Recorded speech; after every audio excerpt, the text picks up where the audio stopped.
Hey guys, Model Man Frank here. So, back on the Kiwi, and I've installed flaps, aileron. These are just set in place for now. I still have to put the servo boxes in. Right now, the servo boxes would for the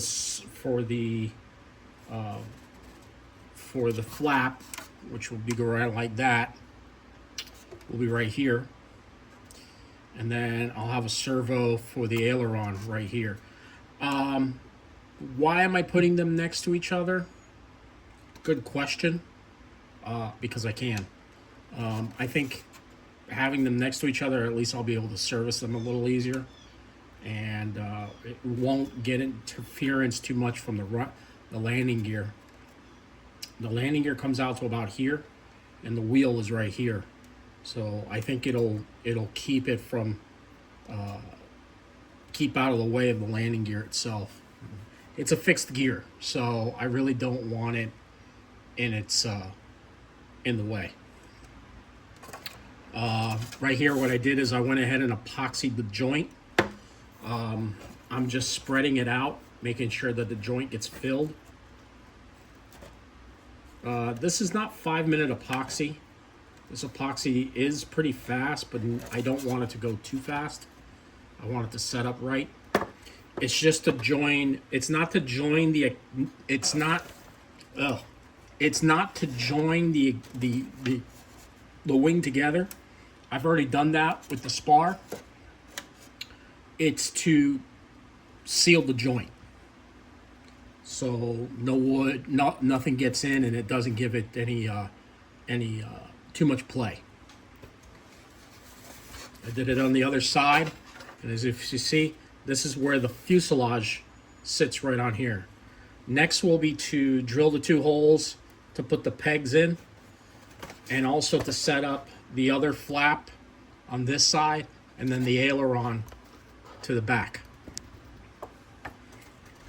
Once that's done, and I got pretty much the entire workings of the aileron servo system set up, I'll do a quick sand down. I got to get the 2 pegs put in, and then it's fitting to the fuselage. This will dry overnight. I'll stick this right over here. And this is our fuselage here.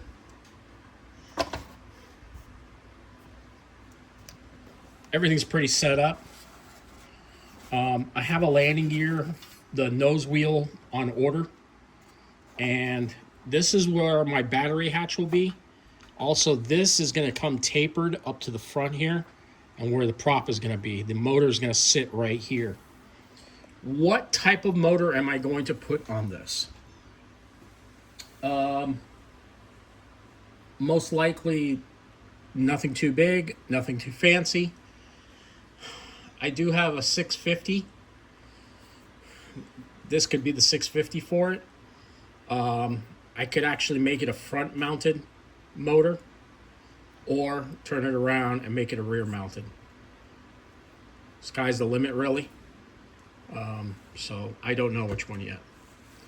But that's pretty much what's going on here. I just wanted to give you guys a quick heads up and a quick update on the plane.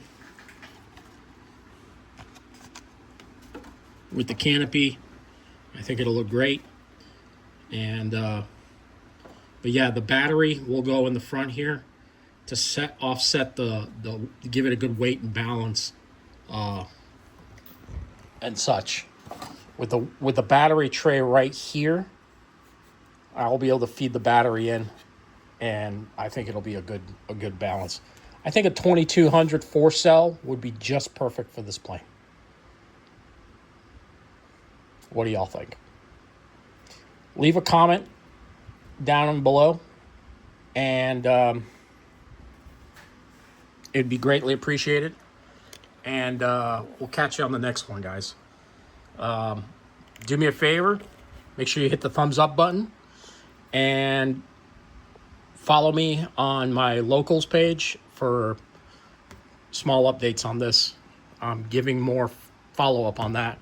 And also, if you want to read If you want to, you can also follow me on Substack, where I go into a little bit more detail over the aircraft. All right, guys? All right, y'all. Catch you on the next one. Model Man Frank out.